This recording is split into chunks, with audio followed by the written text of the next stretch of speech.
2024년 5월 평양의 밤하늘이 대낮처럼 환하게 밝았습니다. 태양이 두 개 뜬 게 아니었습니다. 제가 10년을 공들여 준비한 불꽃놀이가 시작된 겁니다. 쾅, 쾅, 거대한 폭발음이 고막을 찍고 평양역 뒤편 비밀물류기지에서 시뻘건 불기둥이 용처럼 솟구쳐 올랐습니다.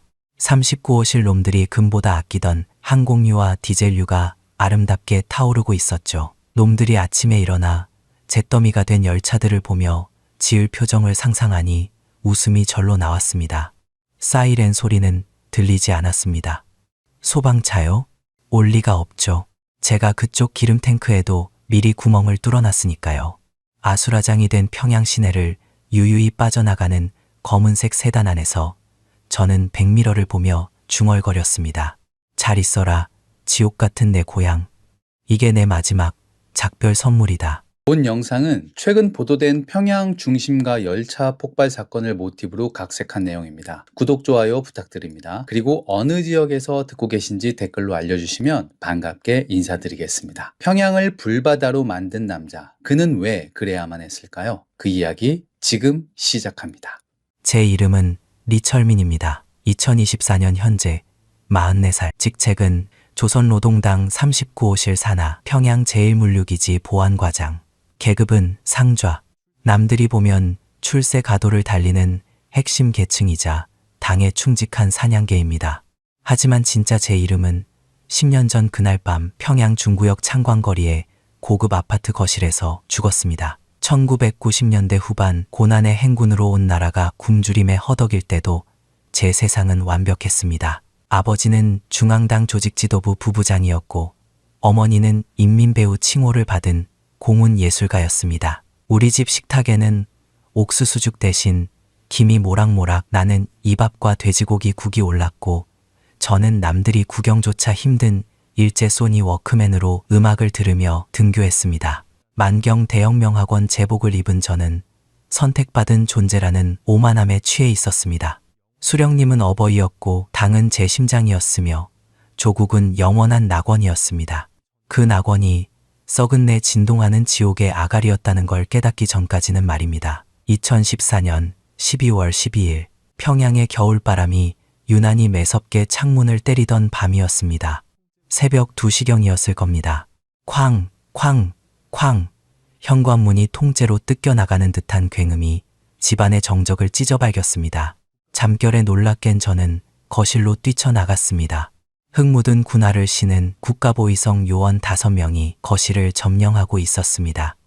그들의 손에는 몽둥이와 수갑이 들려 있었고 눈빛은 굶주린 늑대처럼 번들거렸습니다. 반당, 반혁명 종파분자 리상혁을 체포한다. 지휘자로 보이는 자가 종이 한 장을 들이밀며 고함을 질렀습니다. 잠옷바람의 아버지는 창백한 얼굴로 그들 앞에 섰습니다. 평소에 위험 있던 모습은 온데간데 없고 가늘게 떨리는 어깨만이 보였습니다. 동무들, 이게 무슨 행패요? 내가 누군지 알아? 내일 당장 지도부 동지들에게 전화하면. 아버지의 항변은 둔탁한 타격음에 묻혔습니다. 퍽, 보위부원의 개머리판이 아버지의 옆머리를 강타했습니다. 아버지는 외마디 비명과 함께 바닥에 쓰러지셨습니다. 붉은 선혈이 페르시아산 양탄자 위로 뚝뚝 떨어져 번져갔습니다. 여보, 여보, 어머니가 비명을 지르며 아버지에게 달려들었습니다. 어머니는 보위부원의 바짓가랑이를 잡고 매달렸습니다. 우리 그이가 무슨 죄를 지었다고 이러는 거예요. 잘못하신 거예요. 제발요. 하지만 돌아온 것은 무자비한 군합발이었습니다. 이 반동년이 어디다 대고 손을 대. 보위부원이 어머니의 가슴을 걷어찼습니다. 억 하는 소리와 함께 어머니가 뒤로 나동그라졌습니다. 머리가 장식장에 부딪히며 와장창 유리 깨지는 소리가 났습니다. 어머니는 그 자리에서 축 늘어지셨습니다. 저는 구석에 웅크린 채 그 모든 광경을 지켜보고 있었습니다. 공포가 온몸을 마비시켜 손가락 하나 까딱할 수 없었습니다. 오줌을 지린 것 같았습니다. 뜨뜻 미지근한 액체가 허벅지를 타고 흘러내리는 수치심보다 당장 저들에게 맞아 죽을지도 모른다는 공포가 더 컸습니다. 보위부원들은 집안을 쑥대밭으로 만들었습니다. 아버지가 아끼던 외제 양주들이 박살나고 어머니의 무대 의상들이 갈기갈기 찢겨 바닥에 나뒹굴었습니다. 그들은 마치 파괴 자체를 즐기는 듯했습니다. 쓰러진 아버지를 질질 끌고 나가던 지도원이 제 쪽을 쳐다봤습니다. 뱀처럼 차가운 눈빛이었습니다. 그는 제 앞에 쭈그리고 앉아 품에서 서류 한 장을 꺼냈습니다. 절연서였습니다. 리철민 동무, 자네는 보위대학생이지? 당성이 투철하다고 들었는데 아비랑 같이 수용소 가서 짐승처럼 살다가 죽을 텐가 아니면 당의 품에 남을 텐가 선택해야 했습니다. 아니, 선택의 여지가 없었습니다. 아버지는 피투성이가 된 얼굴로 저를 바라보고 계셨습니다. 그 눈빛은 원망이 아니었습니다. 살아라, 어떻게든 살아남아라 라는 처절한 애원이었습니다. 저는 덜덜 떨리는 손으로 펜을 잡았습니다. 그리고 적었습니다. 저는 반동분자 리상혁과 부자의 연을 끊고 위대한 당의 아들로 다시 태어나겠습니다. 제 손으로 부모를 버린 순간이었습니다. 아버지가 끌려가고 현관문이 닫히는 소리가 제 영혼이 닫히는 소리처럼 들렸습니다. 그날 이후 저는 사람이기를 포기했습니다. 살기 위해서, 그리고 언젠가 이 빚을 갚기 위해서는 힘이 필요했습니다. 그냥 힘이 아니라 저들을 물어뜯을 수 있는 맹독을 가진 힘이 필요했습니다. 저는 보위대학으로 돌아가 스스로를 채찍질했습니다. 남들이 밥 먹을 때 법전을 외웠고 남들이 잘 때 사격 연습을 했습니다. 동기들은 저를 보며 수군거렸습니다. 제 부모도 팔아먹은 독종, 피도 눈물도 없는 놈. 저는 그 멸시를 자양분 삼아 도끼를 키웠습니다. 졸업 후 보위부에 배치받았을 때 제 첫 임무는 탈북자 가족을 감시하는 것이었습니다. 저는 그들을 악랄하게 괴롭혔습니다. 뇌물을 요구하고 협박하고 쥐어짰습니다. 그래야 상부의 신임을 얻을 수 있었기 때문입니다. 하지만 밤이면 화장실 변기통을 붙잡고 구역질을 했습니다. 거울 속에 비친 제 얼굴은 아버지를 끌고 갔던 그 지도원의 얼굴과 닮아가고 있었습니다. 역겨웠습니다. 제 자신이 쓰레기처럼 느껴졌지만 멈출 수 없었습니다. 더 높이 올라가야 했습니다. 기회는 10년 만에 찾아왔습니다. 평양 제1물류기지 보안 책임자 자리가 공석이 된 것입니다. 전임자가 횡령 혐의로 숙청된 직후였습니다. 그곳은 단순한 창고가 아니었습니다. 실에 외화 벌이 물품 평양 방어사령부의 3개월치 전시 비축유가 보관된 말 그대로 평양의 심장이자 화약고였습니다. 저는 그동안 피 묻은 손으로 긁어모은 달러 뭉치를 몽땅 털어 보위성 인사국장에게 바쳤습니다. 리 상좌, 자네라면 믿고 맡길 수 있지. 부모도 버린 충성심 아닌가. 국장이 비릿하게 웃으며 임명장에 도장을 찍어주던 날, 저는 그 앞에서 허리를 90도로 굽히며 웃었습니다. 감사합니다. 목숨 바쳐 충성하겠습니다. 사무실을 나오며 저는 주머니 속 손수건으로 입술을 문질러 닦았습니다. 그 웃음이 너무 더러워서 견딜 수가 없었습니다. 보안 책임자가 된 첫날, 기지를 순찰하며 거대한 유류 저장 탱크들을 보았습니다. 은색으로 번쩍이는 저 탱크들 안에 든 것은 기름이 아니라 저들의 피였습니다. 저것들을 다 태워버린다면? 평양의 밤하늘을 저들의 비명과 불꽃으로 수놓는다면 상상만으로도 전율이 일었습니다. 그때부터 저는 이중 생활을 시작했습니다. 낮에는 깐깐하고 빈틈없는 보안과장 리철민으로, 밤에는 기지의 설계도를 훔쳐보고 보안 시스템의 허점을 찾는 테러리스트 리철민으로. 계획은 완벽했지만 가장 중요한 것이 빠져 있었습니다. 바로 불씨였습니다. 기지를 날려버릴 고성능 폭약을 구하는 것은 불가능에 가까웠습니다. 보위부 무기고에 접근할 수는 있었지만 폭약 반출은 기록이 남기에 위험했습니다. 저는 외부로 눈을 돌렸습니다. 기지에 물자를 싣고 오는 중국 트럭들. 그곳에 답이 있을 것 같았습니다. 수십 명의 중국 운전사들을 관찰했습니다. 그중 왕 씨라는 자가 눈에 들어왔습니다. 돈을 밝히고 도박 빚에 시달린다는 정보를 입수했습니다. 어느 비오는 날 밤, 저는 하역장 구석으로 그를 불렀습니다. 왕 동무, 돈 좀 필요하지 않나? 제가 달러 뭉치를 슬쩍 보여주자 그의 눈이 뒤집혔습니다. 뭘 원하시오? 마약? 아니면 여자? 아니, 더 간단한 거야. 광산 발파용 기폭장치와 시사 폭약 조금. 라디오 북위장에서 가져와. 그는 기겁하며 손사래를 쳤습니다. 미쳤소. 그거 걸리면 나는 즉살이요. 안 해, 못해. 저는 그의 멱살을 잡고 차갑게 말했습니다. 안 하면 네가 저번 달에 몰래 밀수하다 걸린 거 보위부에 넘길 거야. 그러면 넌 중국 감옥이 아니라 여기서 죽어. 선택해. 돈 받고 입 다물래? 아니면 지금 죽을래? 제 협박은 효과가 있었습니다. 그는 떨면서 고개를 끄덕였습니다. 일주일 뒤 왕 씨의 트럭이 기지 정문에 도착했습니다. 저는 보안실 모니터로 그를 지켜보고 있었습니다. 정문 경비병들이 트럭을 검문하기 시작했습니다. 짐칸 열어봐. 경비병이 짐칸으로 올라갔습니다. 왕 씨의 얼굴이 사색이 되는 게 모니터 너머로도 보였습니다.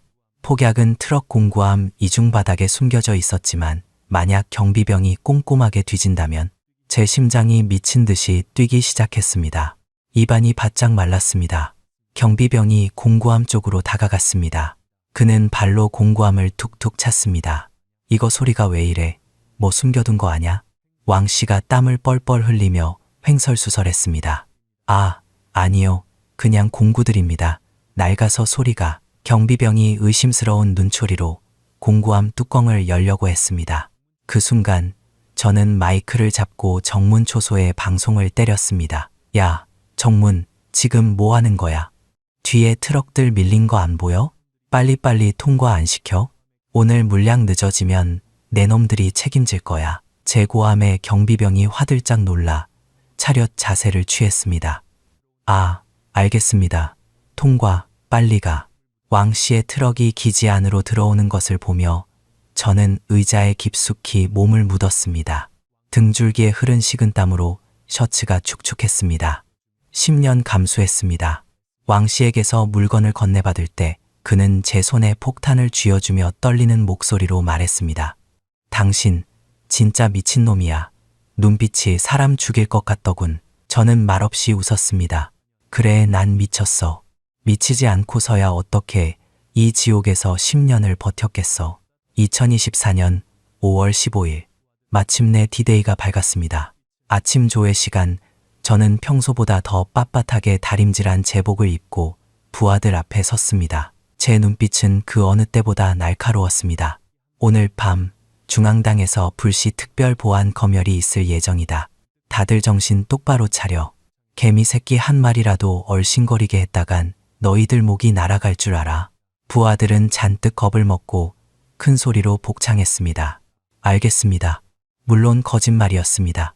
검열 따위는 없습니다.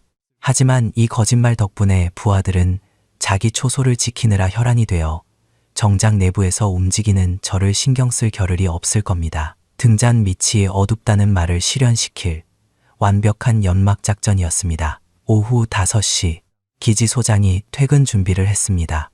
배불뚝이 소장은 낮술을 걸쳤는지 얼굴이 벌쨌게 달아올라 있었습니다. 어이, 리 과장.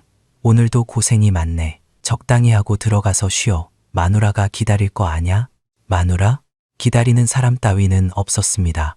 제 가족은 10년 전에 몰살 당했으니까요.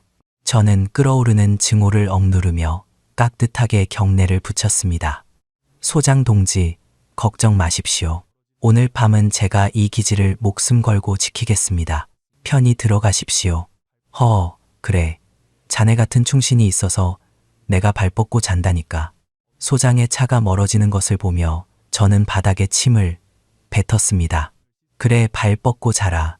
내일 아침이면 영원히 못 일어날 수도 있으니까. 해가 지고 어둠이 기지를 덮었습니다. 저는 보안실로 들어가 문을 잠갔습니다. 오늘 시스템 점검이 있어 CCTV 녹화 기능을 잠시 끈다.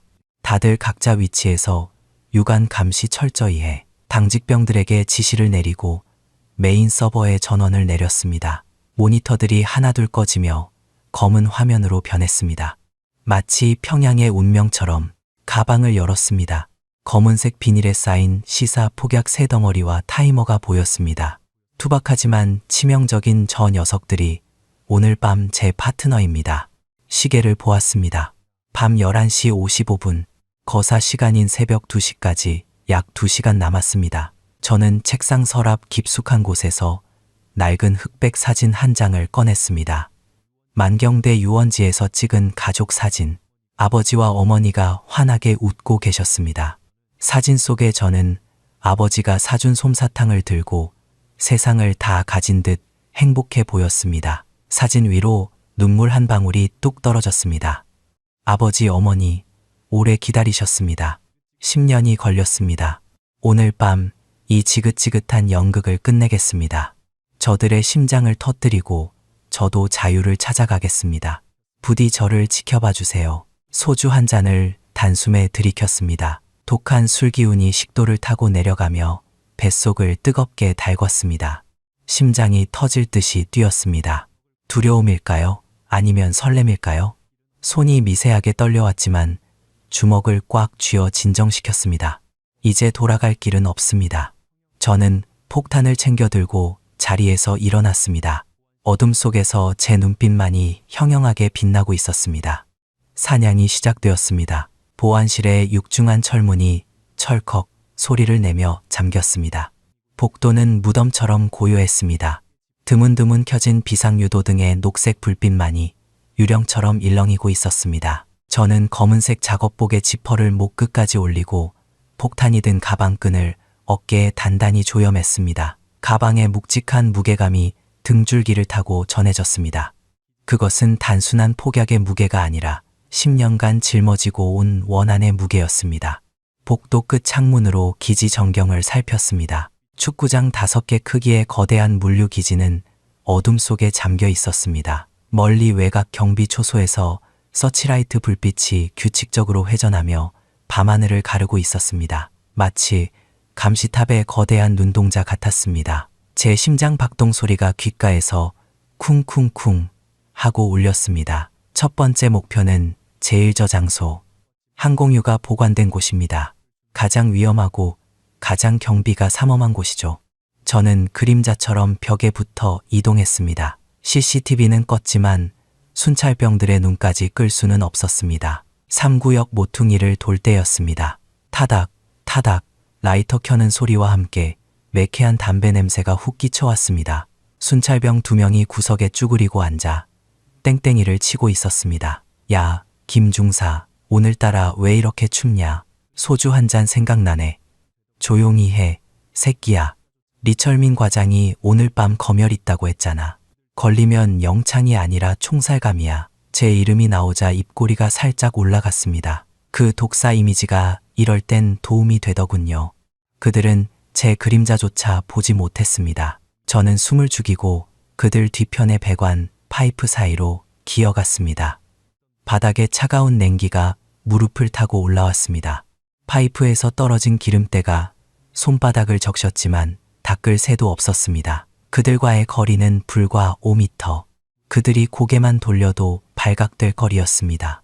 그때 갑자기 제 허리춤에 있던 무전기에서 치지직 하는 잡음이 들렸습니다.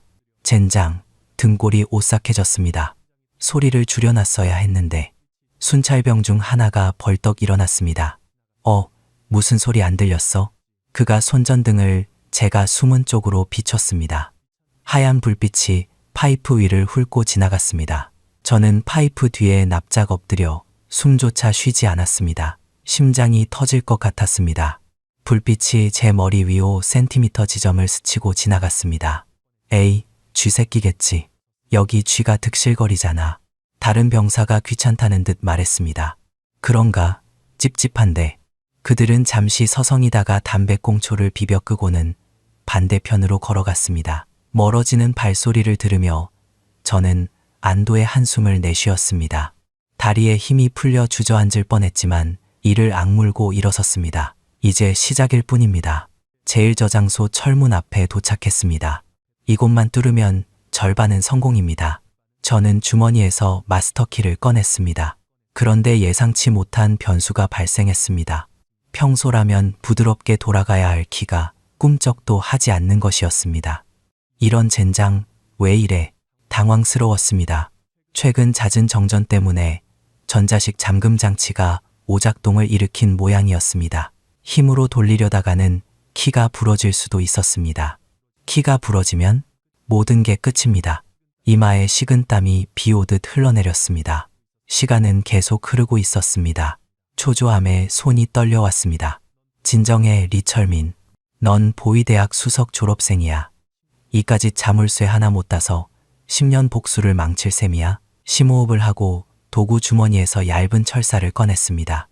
수동으로 피킹을 해야 했습니다. 키 구멍에 철사를 넣고 핀의 위치를 더듬었습니다. 손끝의 감각에 모든 신경을 집중했습니다. 딸각, 첫 번째 핀이 맞았습니다. 딸각, 두 번째. 제 숨소리가 거칠어졌습니다. 멀리서 또 다른 순찰대의 발소리가 들려오기 시작했습니다. 저벅저벅. 이번엔 군견까지 대동한 소리였습니다. 개 짖는 소리가 들리면 끝장입니다. 제발 제발. 마지막 핀을 밀어 올리는 순간 철커덕 하는 경쾌한 소리와 함께 자물쇠가 풀렸습니다. 저는 재빨리 문을 열고 안으로 몸을 던지듯 들어갔습니다. 문을 닫자마자 밖에서 군견이 컹컹 지저대기 시작했습니다. 야, 뽀삐, 조용히 해. 왜 그래? 병사가 개줄을 당기는 소리가 들렸습니다. 개는 문틈새로 새어나온 제 냄새를 맡은 게 분명했습니다. 하지만 병사는 눈치채지 못하고 개를 끌고 갔습니다. 문 안쪽에 주저앉아 거친 숨을 몰아쉬었습니다. 셔츠가 땀으로 흥건하게 젖어 있었습니다. 지옥의 문턱을 넘은 기분이었습니다. 저장소 내부는 거대했습니다. 매캐한 기름 냄새가 코를 찔러 머리가 어질어질했습니다. 어둠 속에 웅크린 수십 개의 거대한 원통형 탱크들이 괴물처럼 보였습니다. 저 안에 든 항공유가 불과 만나면 어떤 장관을 연출할지 상상하니 소름이 돋았습니다. 저는 가장 안쪽에 있는 메인 밸브 뒤쪽으로 기어갔습니다. 가방을 열고 첫 번째 폭탄을 꺼냈습니다. 플라스틱 폭약에 뇌관을 꽂고 타이머를 설정했습니다. 새벽 2시, 정확히 1시간 50분 남았습니다. 폭탄을 파이프 사이에 단단히 고정하고 전선을 연결했습니다. 빨간 LED 불빛이 어둠 속에서 깜빡이기 시작했습니다. 그 불빛이 마치 제 심장 박동에 맞춰 뛰는 것 같았습니다. 잘 부탁한다. 폭탄을 쓰다듬으며 중얼거렸습니다. 두 번째 목표인 제2저장소 디젤유 탱크로 이동하는 길은 험난했습니다. 개방된 공터 야적장을 가로질러야 했기 때문입니다. 컨테이너 박스 그림자를 따라 이동하는데 저 멀리 익숙한 실루엣이 보였습니다. 제 부하이자 저를 친형처럼 따르던 박중이었습니다. 그는 오늘 비번인데 왜 여기에 있는 걸까요? 불길한 예감에 저는 컨테이너 뒤에 몸을 숨기고 그를 지켜보았습니다. 박중희는 창고 뒤편 은밀한 곳에서 누군가와 통화를 하고 있었습니다. 거리가 멀어 잘 들리지 않았지만 바람결에 끊어지는 목소리가 들려왔습니다. 네, 국장 동지, 리 과장님은 아직 퇴근 안 하셨습니다. 네, 계속 감시 중입니다. 의심스러운 행동은 아직. 순간 머리를 쇠망치로 얻어맞은 것 같았습니다. 국장 동지, 감시 중. 박중희, 네가 보이성 인사국장이 심어둔 프락치였구나. 나를 형님 하며 따르던 네가 내 뒤통수에 총을 겨누고 있었구나.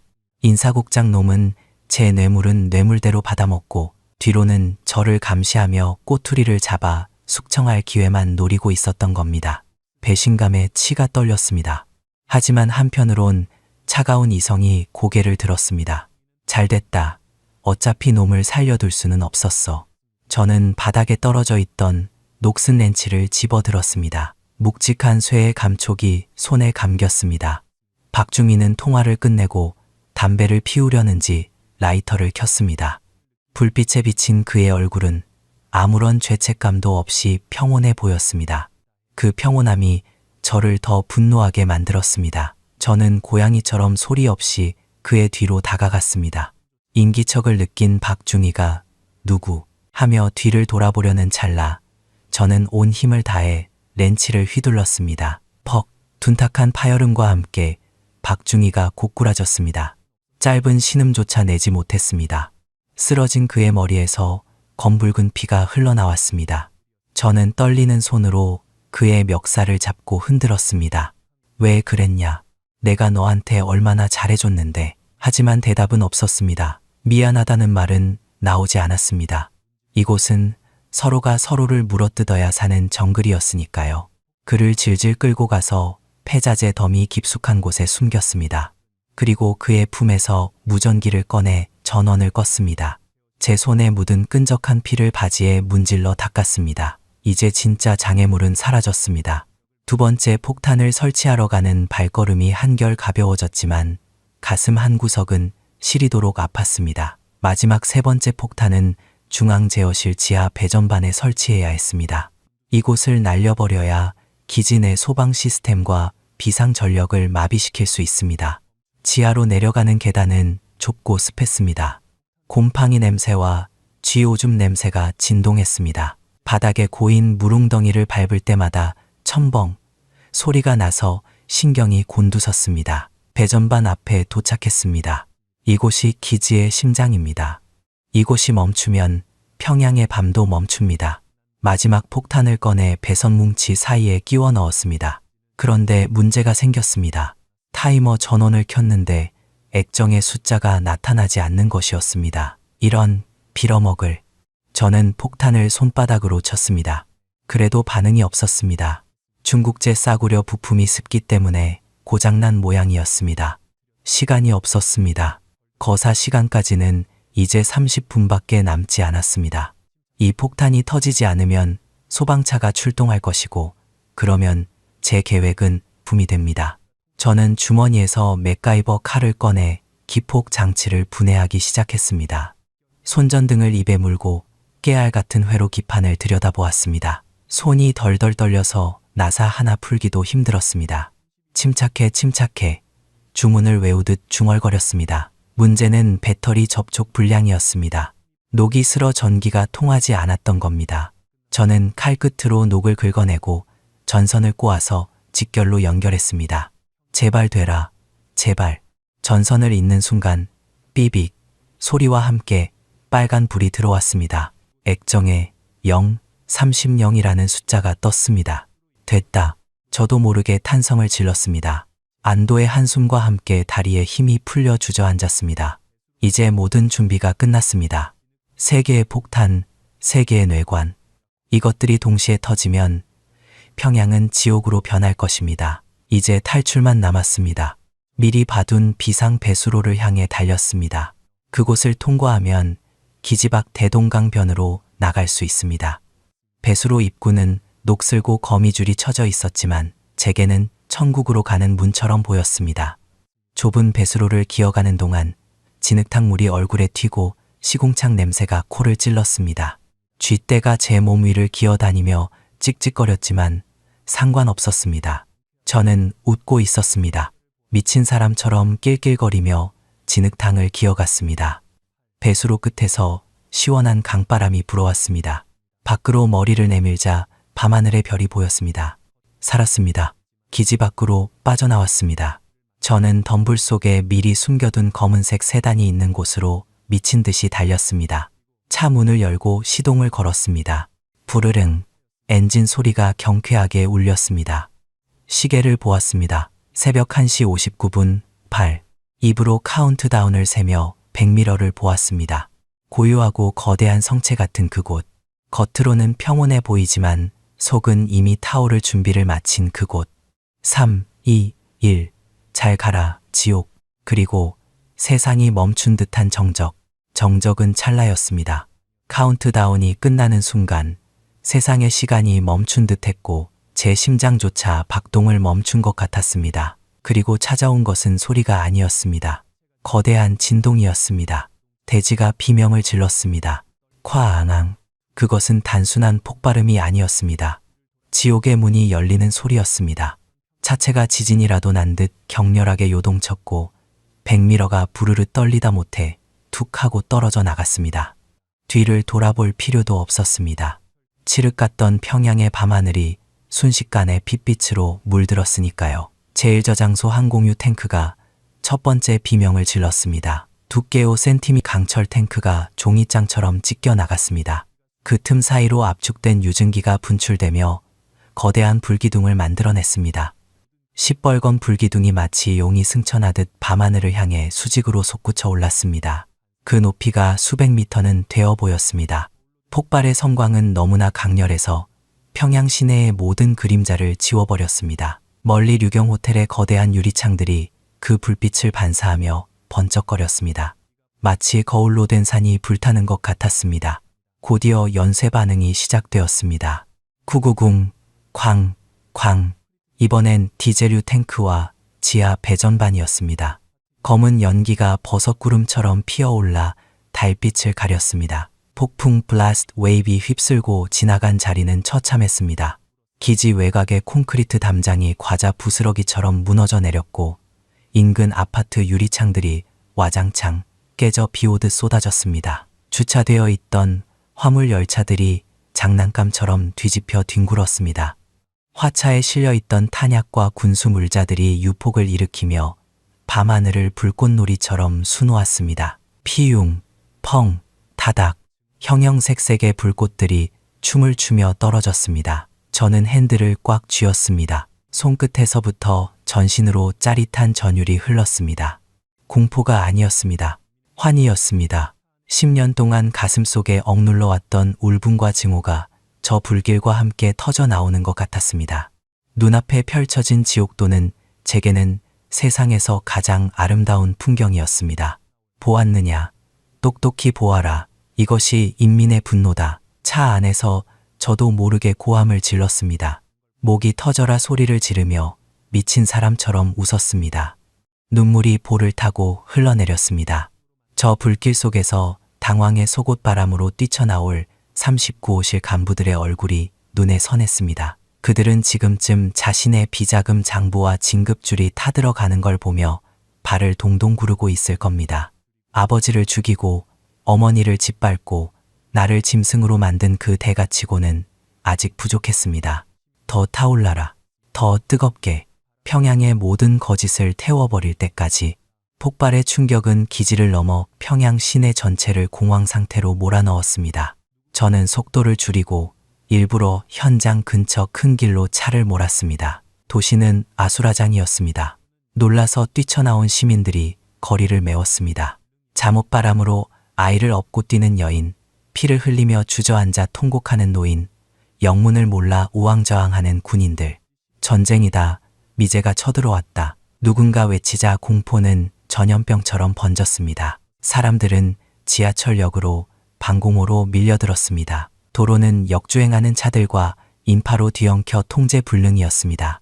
경적 소리와 비명 소리가 뒤섞여 귀를 찢을 듯 했습니다. 그런데 이상했습니다. 화재가 발생한 지 15분이 지났는데도 당연히 들려야 할 소방차 사이렌 소리가 들리지 않았습니다. 불길은 점점 거세져 옆 건물의 물류 창고로 번지고 민가 쪽으로 위협해 오는데 물 한 방울 뿌리는 사람이 없었습니다. 제가 지하 배전반을 날려버려 기지 내 자체 소방 시스템은 먹통이 되었지만 평양 시내 소방대는 왜 오지 않는 걸까요? 그때 라디오에서 다급한 무전 소리가 잡혔습니다.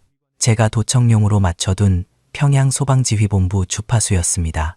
평양 소방대, 뭐 하는 거야? 빨리 출동하네? 중앙당에서 난리가 났어. 원수님께서 보고 계신단 말이야. 지휘관의 고함 소리가 찢어질 듯 들려왔습니다. 잠시 후 힘없는 목소리의 응답이 들렸습니다. 여기는 소방대, 출동 불가합니다. 뭐? 그게 무슨 반동 같은 소리야. 불이 평양을 다 태우게 생겼는데 기름이 없습니다. 소방차에 넣을 기름이 바닥났습니다. 어제 배급 들어오기로 한 게 안 들어와서 시동이 안 걸립니다. 인력으로 밀어서라도 가겠습니다만. 기가 막혀서 헛웃음이 나왔습니다. 공화국의 심장, 혁명의 수도 평양을 지키는 소방차에 기름이 없다니. 최고 존엄이 타는 벤츠에는 최고급 휘발유가 넘쳐나는데 인민의 생명을 지킬 소방차는 고철 덩어리였던 겁니다. 이게 바로 이 썩어빠진 나라의 민낯이었습니다. 겉만 번지르르하고 속은 텅 빈 깡통. 핵무기를 만들 돈은 있어도 소방차 기름값은 없는 나라. 저 거대한 불기둥은 단순한 화재가 아니라 썩어 문드러진 체제의 화장호장식이었습니다. 소방대원들은 발만 동동 구르며 양동이로 물을 나르고 있었습니다. 그 모습이 처량하다 못해 희극적이었습니다. 차를 몰고 혼란스러운 거리를 빠져나가는 동안 라디오에서는 더 충격적인 내용들이 흘러나왔습니다. 이번엔 호위사령부 채널이었습니다. 그들의 무전 내용은 다급하다 못해 공포에 질려 있었습니다. 1호 행사, 전원 벙커로 이동하라. 반복한다. 최고사령관 동지를 모시고 지하 벙커로 이동하라. 김정은이 잠에서 깬 모양이었습니다. 창밖으로 불타는 평양을 보며 그는 무슨 생각을 했을까요? 미제 스텔스기의 공습이라고 생각했을까요? 아니면 내부 쿠데타라고 생각했을까요? 최고사령관 동지께서 경로하셨다. 당장 범인을 잡아내지 못하면 보위상, 인민무력상 전원 총살이다. 평양 시내 전역을 봉쇄하라. 쥐새끼 한 마리도 빠져나가게 해서는 안 된다. 독재자의 공포는 곧 인민의 죽음으로 이어졌습니다. 그는 자신의 안위와 권력이 흔들리는 것을 가장 두려워하는 겁쟁이였습니다. 그 두려움을 감추기 위해 그는 더 잔혹한 명령을 내렸습니다. 현재 10호 초소, 3호 검문소 전면 폐쇄. 이동하는 모든 차량과 인원에 대해 발포 허가한다. 반복한다. 불응시, 즉각 사살하라. 발포 명령. 놈들은 범인을 잡기 위해서라면 무고한 인민들이 죽어나가는 것쯤은 신경 쓰지 않았습니다. 도로 위에서 우왕좌왕하는 시민들을 향해 군인들이 총구를 겨누는 모습이 보였습니다. 돌아가, 집으로 돌아가, 안 가면 쏜다. 공포탄 소리가 탕, 탕 울려 퍼졌습니다. 사람들은 비명을 지르며 흩어졌습니다. 개머리판으로 시민들을 구타하는 군인들의 모습이 백미러에 비쳤습니다.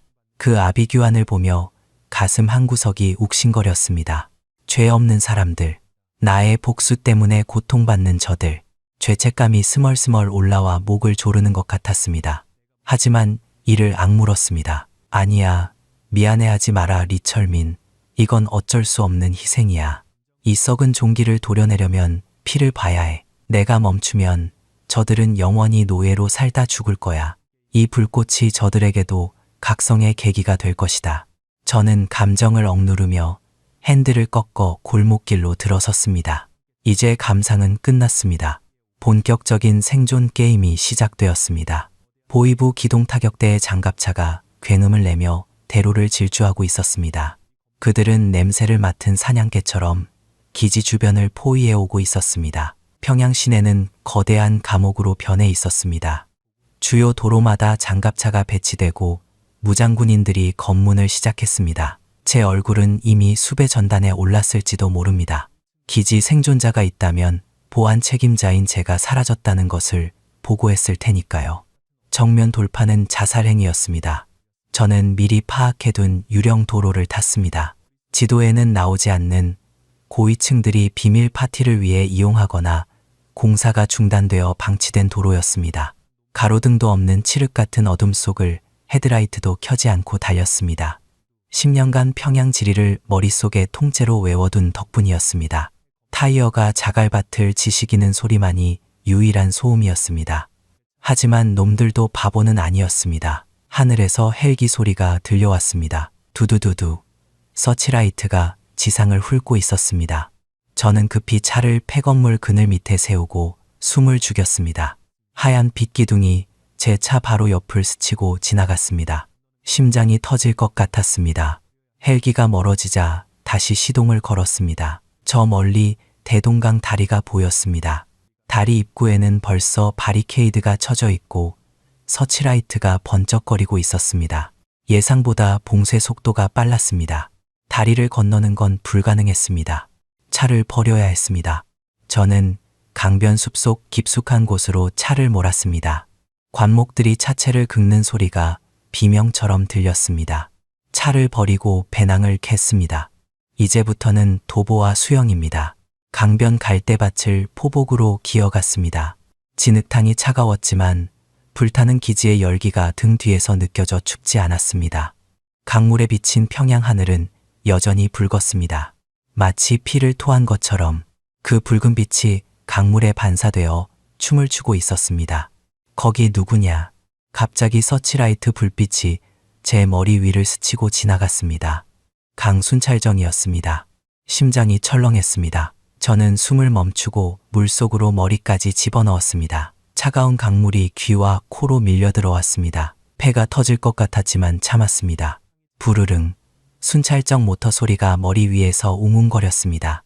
놈들이 지나갈 때까지 1분, 아니 2분 정도 숨을 참았습니다. 물속에서 눈을 뜨자 흐릿한 붉은 빛이 일렁거렸습니다. 그것은 마치 10년 전 죽은 아버지의 피 같기도 했고 불타는 평양의 불빛 같기도 했습니다. 순찰정이 멀어지는 소리를 확인하고 물 위로 고개를 내밀었습니다. 푸아, 거친 숨을 몰아쉬었습니다. 살았습니다. 하지만 이건 시작일 뿐이었습니다. 평양을 벗어나는 것보다 더 힘든 관문들이 기다리고 있었습니다. 저는 젖은 몸을 이끌고 약속 장소인 대동강 하류 접선지로 향했습니다. 그곳에는 저를 자유의 땅으로 데려다 줄 작은 보트가 숨겨져 있을 겁니다. 물론 브로커 최 씨가 배신하지 않았다면 말이죠. 하지만 세상에 믿을 놈 하나 없는 이곳에서 과연 그가 의리를 지킬까요? 불안감이 엄습했지만 선택의 여지는 없었습니다. 대동강 하류, 인적이 끊긴 갈대숲 비밀 선착장. 시계바늘은 어느덧 새벽 4시를 넘기고 있었습니다. 강바람은 칼날처럼 날카로웠고 젖은 옷이 달라붙은 피부는 감각이 없을 정도로 얼어붙었습니다. 하지만 제 몸을 지배하는 건 추위가 아니라 본능적인 공포였습니다. 저 멀리서 깜빡이는 불빛 신호. 1번, 2번, 3번. 약속된 신호였습니다. 브로커 최 씨가 기다리고 있다는 뜻이었죠. 갈대숲을 헤치고 나아가자 낡은 모터보트 한 척이 어둠 속에 몸을 숨기고 있었습니다. 최 씨는 뱃머리에 걸터앉아 담배를 피우고 있었습니다. 붉은 담뱃불이 어둠 속에서 반딧불이처럼 일렁였습니다. 저는 덤불 속에 몸을 숨긴 채 잠시 그를 지켜보았습니다. 뭔가 이상했습니다. 평소라면 돈 냄새를 맡고 꼬리를 흔들어야 할 그의 표정이 지나치게 경직되어 있었습니다. 그리고 보트 엔진 소리가 들리지 않았습니다. 탈출 준비가 된 배라면 시동을 걸어놓고 있어야 정상입니다. 함정일까? 의심이 싹지만 다른 선택지는 없었습니다. 최동무, 나요. 제가 낮은 목소리로 부르며 모습을 드러내자 최 씨가 화들짝 놀라 담배를 떨어뜨렸습니다. 아, 리 과장, 왜 이제 오는 거요? 기다리다 목 빠지는 줄 알았소. 그가 억지 웃음을 지으며 손을 비벼댔습니다. 돈은? 약속한 돈은 가져왔소? 그의 시선이 제 배낭에 고정되었습니다. 탐욕스러운 눈빛. 하지만 그 뒤에 숨겨진 공포를 저는 읽을 수 있었습니다. 돈은 여기 있소. 먼저 시동부터 걸어요. 제가 배낭을 들어 보이자 그가 침을 꼴깍 삼켰습니다. 아, 그게 말이오. 배터리가 좀 말썽이라 잠깐만 기다리시오. 그가 시간을 끌고 있었습니다. 제 직감이 사이렌을 울렸습니다. 도망쳐라. 함정이다.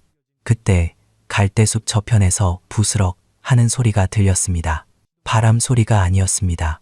군화가 마른 갈대를 밟는 소리였습니다. 엎드려. 저는 본능적으로 소리치며 옆으로 몸을 날렸습니다. 동시에 타탕 하는 총성이 고요한 강변을 찢어발겼습니다. 제가 서 있던 자리에 총알이 박혀 진흙이 튀어 올랐습니다. 배 뒤편과 숲속에서 무장한 보위부원들이 튀어나왔습니다.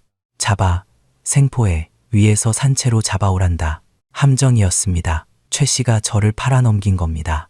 미안하게 됐수다. 당신 목값이 너무 비싸서. 최 씨가 비열하게 웃으며 배 밑으로 숨었습니다. 이런 개자식. 분노가 치밀어 올랐지만 싸울 시간이 없었습니다. 저는 놈들이 쏘아대는 총알을 피해 갈대숲 깊숙한 곳으로 뛰었습니다. 총알이 귓가를 스치고 지나가는 소리가 태 하고 들렸습니다.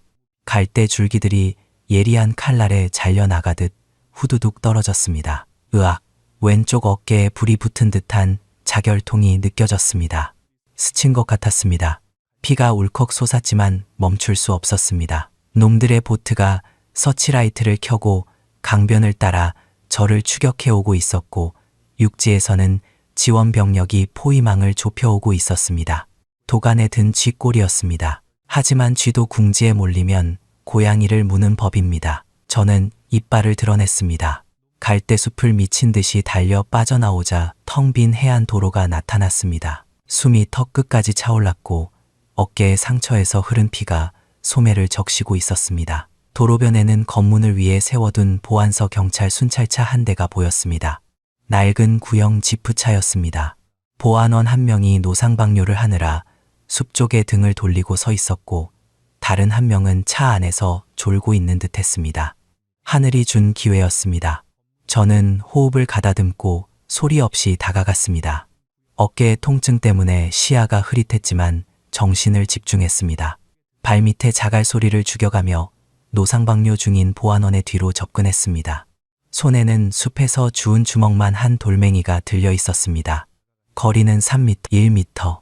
그가 바지 지퍼를 올리는 순간 저는 뛰어올라 돌멩이로 그의 뒤통수를 가격했습니다. 퍽! 둔탁한 파열음과 함께 그가 비명도 지르지 못하고 쓰러졌습니다. 그 소리에 차 안에 있던 보안원이 깼습니다. 야, 박동무, 무슨 일이야? 그가 차 문을 열고 나오려는 찰나 저는 운전석 문을 발로 걷어찼습니다. 문에 부딪힌 그가 나가 떨어졌습니다. 저는 틈을 주지 않고 운전석으로 뛰어들어 그를 밀쳐내고 차에 올랐습니다. 이 미친놈이. 보안원이 제 멱살을 잡으려 했지만 저는 그의 얼굴을 팔꿈치로 가격하고 문을 닫았습니다. 시동을 걸었습니다. 키릭, 키릭, 부르릉. 낡은 엔진이 기침하듯 시동이 걸렸습니다. 저는 엑셀을 끝까지 밟았습니다. 차가 급출발하며 쓰러진 보안원을 스치고 지나갔습니다. 무전기에서 다급한 목소리가 터져 나왔습니다. 긴급 상황. 103호 순찰차 탈취당함. 용의자 대동강 하류 방향 도주 중. 전 차량 봉쇄하라. 반복한다. 전 차량 봉쇄하라. 저는 사이렌을 켰습니다. 역발산이었습니다. 도망자가 경찰차를 타고 그것도 사이렌을 울리며 달릴 거라고는 놈들도 생각 못할 겁니다. 어둠을 뚫고 붉은 경광등이 번쩍이며 도로를 질주했습니다. 백미러를 보니 보이부 기동 타격대의 검은색 벤 차량 2대가 맹렬한 기세로 따라붙고 있었습니다. 놈들은 사생결단으로 달려들고 있었습니다. 이런 끈질긴 거머리 같은 놈들. 저는 핸들을 꺾어 비포장 도로로 들어섰습니다. 차체가 미친 듯이 요동치며 흙먼지를 일으켰습니다. 어깨에 상처가 터져 피가 뚝뚝 떨어져 핸들을 적셨습니다. 미끄러운 피 때문에 핸들을 잡은 손에 힘이 들어가지 않았습니다. 타탕, 탕, 뒤에서 총소리가 들렸습니다. 놈들이 타이어를 노리고 사격을 시작했습니다. 뒷유리가 박살나고 파편이 뒷덜미로 튀었습니다. 유리 조각이 목덜미를 긁었지만 아픔을 느낄 새도 없었습니다. 저는 지그재그로 차를 몰며 사격을 피했습니다. 차체가 좌우로 심하게 흔들릴 때마다 정신을 잃을 것 같았지만 허벅지를 꼬집으며 버텼습니다. 여기서 잡히면 모든 게 끝장입니다. 부모님의 원수를 갚고 평양을 불태운 대가가 개죽음이어서는 안 됩니다. 추격전은 전쟁터나 다름없었습니다. 놈들의 차량 한 대가 제 차 옆으로 따라 붙었습니다. 창문을 내리고 보위부원이 기관단총을 겨누었습니다. 그들의 눈빛에서 살기가 느껴졌습니다. 죽어라, 이 반동놈아. 놈이 방아쇠를 당기려는 순간 저는 핸들을 오른쪽으로 급격하게 꺾었습니다. 쾅! 제 차가 놈들의 차 옆구리를 들이받았습니다. 쇳소리와 함께 불꽃이 튀었습니다. 충격으로 놈의 총구가 하늘로 향하며 총알이 허공을 갈랐습니다. 저는 엑셀에서 발을 떼지 않았습니다. 계속해서 놈들의 차를 도로 밖으로 밀어붙였습니다. 끼익! 타이어 타는 냄새와 고무 타는 연기가 진동했습니다. 놈들의 차가 중심을 잃고 휘청거렸습니다. 가라, 지옥으로. 제가 마지막으로 핸들을 꺾자 놈들의 차가 도로변 가드레일을 들이받고 낭떠러지 아래로 굴러떨어졌습니다. 화광, 폭발음과 함께 거대한 화염이 솟아올랐습니다. 하지만 기뻐할 틈이 없었습니다. 남은 한 대가 제 차 뒤범퍼를 들이받으며 공격해 왔습니다. 쿵! 목이 뒤로 젖혀질 만큼 강한 충격이었습니다. 설상가상으로 오른쪽 뒷타이어가 놈들의 사격에 터지고 말았습니다. 펑! 차가 한쪽으로 급격하게 쏠렸습니다. 휠이 아스팔트를 긁으며 불꽃을 튀겼습니다. 드르륵, 드르륵 소음이 귀를 찢을 듯 했습니다. 속도가 떨어지기 시작했습니다. 이대로는 잡힙니다. 앞에는 남포로 가는 검문소가 보였습니다. 바리케이드가 쳐져 있고 무장 군인들이 총구를 겨누고 있었습니다. 앞에는 군인들, 뒤에는 보위부. 샌드위치였습니다. 속도를 줄이면 잡히고 그대로 달리면 벌집이 될 판이었습니다. 절체절명의 순간 저는 도로 옆 가드레일이 끊어진 곳을 발견했습니다. 공사 중이라 흙더미가 쌓여 있어 자연스럽게 점프대처럼 되어 있었습니다. 미친 짓이었습니다. 하지만 다른 방법이 없었습니다. 가자. 죽기 아니면 살기다. 저는 기어를 저단으로 바꾸고 엑셀을 바닥까지 밟았습니다. 터진 타이어가 비명을 질렀습니다. 차가 흙더미를 타고 공중으로 솟구쳤습니다. 시간이 멈춘 것 같았습니다. 아래쪽 숲과 검문소 지붕이 슬로모션처럼 지나갔습니다. 저는 핸들을 꽉 잡고 눈을 질끈 감았습니다. 구궁. 차가 검문소 너머 논두렁에 처박혔습니다. 에어백이 터지고 흙먼지가 시야를 가렸습니다. 온몸이 부서질 듯 아팠습니다. 갈비뼈가 부러진 것 같았습니다. 숨을 쉴 때마다 찌르는 듯한 통증이 밀려왔습니다. 차에서는 연기가 피어오르고 있었고 엔진은 꺼져버렸습니다. 차 문을 발로 차고 밖으로 기어 나왔습니다. 다리가 말을 듣지 않아 비틀거렸습니다. 검문소 쪽에서 군인들이 소리를 지르며 달려오는 게 보였습니다. 저는 절뚝거리며 옥수수밭으로 숨어들었습니다. 옥수수 잎이 얼굴을 스칠 때마다 날카로운 통증이 느껴졌습니다. 피 냄새를 맡은 사냥개들이 지저대며 쫓아오고 있었습니다. 해안가 절벽. 더 이상 갈 곳이 없었습니다. 아래는 까마득한 낭떠러지였고 파도가 바위에 부딪혀 하얀 포마를 일으키고 있었습니다. 뒤에서는 추격대의 발소리가 멈췄습니다. 그들이 저를 반원형으로 포위했습니다. 서치라이트 불빛이 저를 비췄습니다. 눈이 부셔 손으로 가렸습니다. 리철민, 거기까지다. 포기해라. 익숙한 목소리가 들렸습니다. 보위부 추격대장 박광수 소좌였습니다. 그는 저와 보위대학 동기이자 라이벌이었습니다. 그가 총구를 겨눈 채 앞으로 걸어 나왔습니다. 철민아, 왜 그랬냐? 왜 이런 미친 짓을 했어? 너는 전도유망한 간부였잖아. 그의 목소리에는 분노와 안타까움이 섞여 있었습니다. 저는 피 묻은 입술을 닦으며 비틀거리는 몸을 똑바로 세웠습니다. 그리고 그를 노려보며 외쳤습니다. 미친 짓? 광수야, 내 눈에는 이게 미친 짓으로 보이냐? 내 눈에는 이게 정의로 보인다. 우리 부모를 죽이고 인민들을 노예로 부리는 저놈들의 심장을 태운 게 그게 왜 미친 짓이냐? 제 사자후가 절벽을 울렸습니다. 박 소좌의 눈빛이 흔들렸습니다. 닥쳐라, 반동놈의 새끼. 당의 은혜를 원수로 갚다니. 넌 살아서 나갈 수 없다. 순순히 투항하면 목숨만은 살려주마. 투항? 하하하. 저는 미친 듯이 웃었습니다. 살려준다고? 수용소로 보내서 짐승처럼 부려먹다가 죽이겠지. 나는 안다.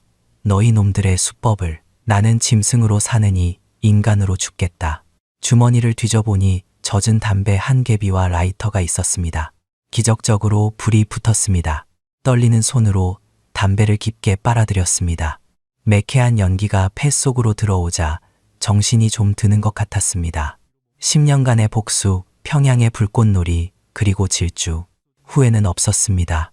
잘 있어라, 광수야. 그리고 지옥 같은 내 조구가. 저는 피우던 담배를 박 소좌 쪽으로 튕겨버렸습니다. 붉은 불똥이 어둠 속에 흩날렸습니다. 그리고 씩 웃으며 뒤로 몸을 던졌습니다. 야, 저놈 잡아. 사격해.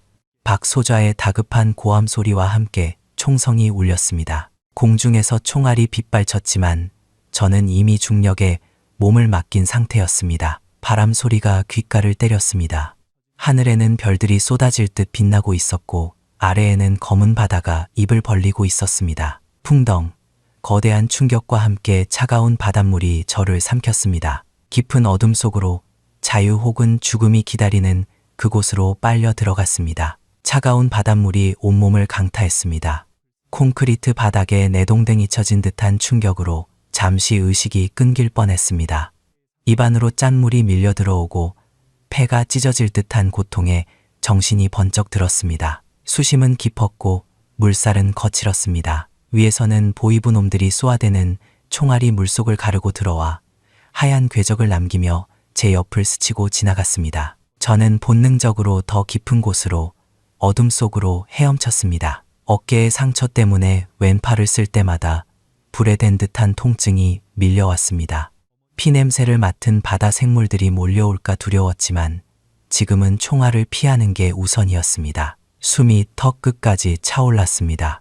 뇌에 산소가 부족해지자 눈앞이 전멸등처럼 환각이 보이기 시작했습니다. 10년 전 돌아가신 어머니의 얼굴이 물속에서 일렁거렸습니다. 철민아, 이리 온. 엄마한테 와. 이제 편히 쉬어. 어머니가 손짓하는 것 같았습니다. 그 손을 잡고 싶었습니다. 모든 고통을 끝내고 편안해지고 싶다는 유혹이 달콤하게 속삭였습니다. 하지만 저는 고개를 저었습니다. 아니요, 어머니.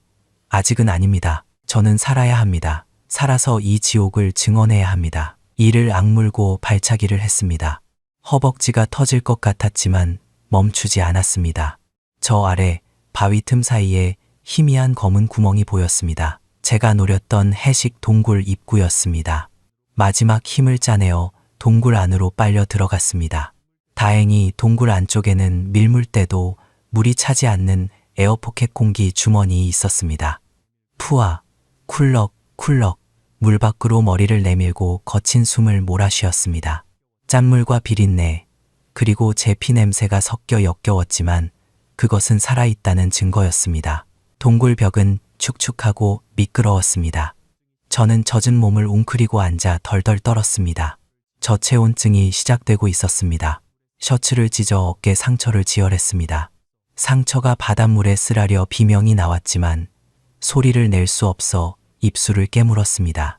밖에서는 헬기 소리가 웅웅거리고 서치라이트 불빛이 바다를 훑고 지나갔지만 이곳까지는 찾지 못할 것입니다. 저는 어둠 속에 숨어 짐승처럼 상처를 핥으며 날이 밝기를 기다렸습니다. 시간이 얼마나 지났을까요? 동굴 입구로 희미한 빛이 들어오기 시작했습니다. 썰물이 되어 수위가 낮아졌습니다. 저는 동굴을 빠져나와 바다로 나갔습니다. 망망대해가 펼쳐져 있었습니다.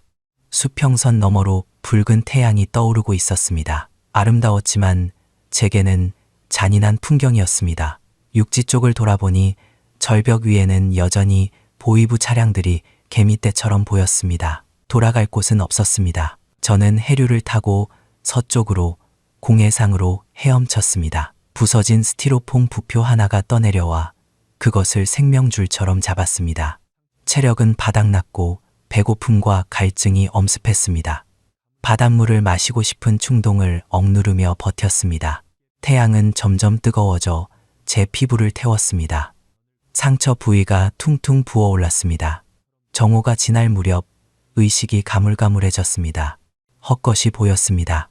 아버지와 함께 평양냉면을 먹던 기억, 첫사랑 순이와 대동강 변을 걷던 기억, 그 기억들이 파도처럼 밀려왔다 사라졌습니다. 철민아, 포기하지 마라. 어디선가 아버지의 목소리가 들린 것 같았습니다. 저는 번쩍 눈을 떴습니다. 저 멀리서 작은 점 하나가 보였습니다. 배였습니다. 낡은 어선 한 척이 검은 연기를 내뿜으며 지나가고 있었습니다. 뱃머리에 펄럭이는 붉은 깃발, 오성훈기였습니다. 중국 배였습니다. 살려주세요. 여기 사람 있어요. 헬프미, 따지오밍 다저밍. 목이 터져라 외쳤지만 목소리는 갈라져서 쇳소리만 나왔습니다. 파도 소리에 묻혀 들리지 않을 것 같았습니다. 필사적으로 팔을 흔들었습니다. 물보라를 일으키며 발버둥 쳤습니다. 이제 정말 끝인가 싶어 눈물이 주르륵 흘러내렸습니다. 그때 배가 기적을 울리며 방향을 틀었습니다. 뱃사람들이 저를 발견한 것입니다. 배가 다가오자 선원들이 갑판 위로 나와 저를 내려다보았습니다. 그들의 얼굴은 햇볕에 그을려 검붉었습니다. 그들은 밧줄을 던져 저를 끌어올렸습니다. 갑판에 눕자 딱딱한 나무 바닥에 감촉이 느껴졌습니다. 하늘이 핑핑 돌았습니다. 선장이 다가와 중국어로 뭐라 물었지만 알아들을 수 없었습니다. 저는 품속 비닐에 꽁꽁 싸매두었던 제 전 재산인 금목걸이와 젖은 달러 뭉치를 꺼내 그들에게 건넸습니다. 워스 차오또, 나 조선 사람이야. 그리고는 정신을 잃었습니다. 눈을 떴을 때는 하얀 천장이 보였습니다. 소독약 냄새가 났습니다. 정신이 드십니까? 낯선 남자가 한국어로 물었습니다. 저는 화들짝 놀라 몸을 일으키려 했지만 온몸이 묶인 듯 무거웠습니다. 링거 바늘이 꽂혀 있었습니다. 안심하세요. 여기는 대한민국 정보기관 안전가옥병원입니다. 중국 어선이 해경에 신고해서 인계되었습니다. 당신은 안전합니다. 눈물이 핑 돌았습니다. 살았구나. 정말로 살았구나. 그날부터 조사가 시작되었습니다. 독방에 갇혀 며칠간 강도 높은 신문을 받았습니다. 제가 누구인지, 왜 탈출했는지, 그 폭발 사고와 무슨 관련이 있는지. 거짓말 탐지기 조사를 받을 때는 심장이 터질 것 같았지만 저는 사실대로 말했습니다. 내가 했습니다. 내가 평양을 태웠습니다. 조사관들은 처음엔 믿지 않는 눈치였지만 제가 기지 구조와 폭발물 설치 위치를 정확히 진술하자 태도가 바뀌었습니다. 경악과 존경이 섞인 눈빛. 조사가 끝난 날 정보관이 제게 스마트폰을 건넸습니다. 뉴스 좀 보시죠. 화면 속 앵커가 심각한 표정으로 뉴스를 전하고 있었습니다. 속보입니다. 며칠 전 평양 중심가에서 발생한 대형 폭발 사고의 위성 사진이 공개되었습니다. 39호실 산하 제1물류기지가 완전히 소실된 것으로 보이며 북한 당국은 이를 철저히 통제하고 있습니다. 전문가들은 내부 반체제 세력의 소행 가능성도 배제할 수 없다고 분석하고 있습니다. 화면에는 시커멓게 타버린 기지의 위성 사진이 나왔습니다. 잿더미가 된 열차들, 무너져 내린 창고들, 검게 그을린 땅. 제가 만든 작품이었습니다. 가슴속에서 뜨거운 것이 울컥 솟구쳤습니다. 통쾌함과 허무함, 그리고 두고 온 고향에 대한 그리움이 뒤섞인 복잡한 감정이었습니다. 저는 화면을 어루만지며 조용히 미소 지었습니다. 세상은 모르겠지만 저는 알고 있습니다. 그리고 저 하늘에 계신 부모님도 알고 계실 겁니다. 아버지, 보셨습니까? 제가 해냈습니다. 약속을 지켰습니다. 1년이 지났습니다. 2025년 5월의 어느 날, 저는 서울에서 새로운 삶을 살고 있습니다. 이름도 강민수로 바꿨고 말투도 서울말을 씁니다. 평범한 무역회사의 대리로 살아가고 있지만 제 책상 서랍 깊숙한 곳에는 아직도 그날 밤 평양을 탈출할 때 입었던 피 묻은 셔츠 조각이 들어 있습니다. 가끔 퇴근길에 한강 다리를 건널 때면 대동강의 그 차가웠던 물결이 생각납니다. 화려한 서울의 야경을 볼 때마다 불타오르던 평양의 밤하늘이 오버랩되어 떠오릅니다. 저는 복수에 성공했고 자유를 얻었습니다. 하지만 제 전쟁은 아직 끝나지 않았습니다. 북한이라는 거대한 감옥이 무너지는 그날까지 저는 살아있는 증거로서 기억하고 증언할 것입니다. 한강변 벤치에 앉아 북쪽 하늘을 바라봅니다. 잿빛 구름 사이로 한 줄기 햇살이 내리답니다. 저 햇살이 북녘 땅, 무너진 기지터에도 닿기를 바랍니다. 언젠가 통일이 되면 다시 그곳에 가서 폐허 위에 꽃 한 송이를 놓고 싶습니다. 그때는 증오의 불꽃이 아니라 추모의 향부를 피우고 싶습니다. 바람이 불어옵니다. 봄바람입니다. 하지만 제 가슴 속에는 여전히 그날 밤의 뜨거운 열기가 남아 있습니다. 제 이름은 리철민. 평양을 태우고 자유를 찾은 남자입니다. 이 드라마는 최근 보도된 평양 중심가 열차 폭발 사건을 모티브로 하여 픽션을 가미해 재구성한 이야기입니다. 실제 사건의 원인은 아직 명확히 밝혀지지 않았으나 북한 체제 내부의 모순과 균열을 상징하는 사건임은 분명해 보입니다. 억압받는 모든 북한 주민들에게 진정한 자유와 해방의 날이 오기를 간절히 기원합니다. 평양 항복판에서 대형 폭발이 일어났는데도 소방차가 출동하지 못했다는 뉴스를 접하고 저는 큰 충격을 받았습니다. 국가 시스템이 마비된 그곳에서 누군가는 체제에 분노하고 저항하지 않았을까 하는 상상에서 이 이야기를 시작했습니다. 주인공 리철민은 가상의 인물이지만 그의 분노와 절규는 실존하는 북한 주민들의 마음을 대변한다고 믿고 있습니다. 평양을 불바다로 만들고 탈출한다는 다소 과격한 설정은 어쩌면 우리 마음속에 있는 정의 구현에 대한 갈망일지도 모릅니다. 부디 이 드라마가 답답한 현실에 지친 분들에게 작은 카타르시스와 위로가 되었기를 바라며 지금도 고통받고 있을 북한 동포들에게 많은 관심 부탁드립니다. 지금까지 탈북 감동 스토리였습니다. 감사합니다.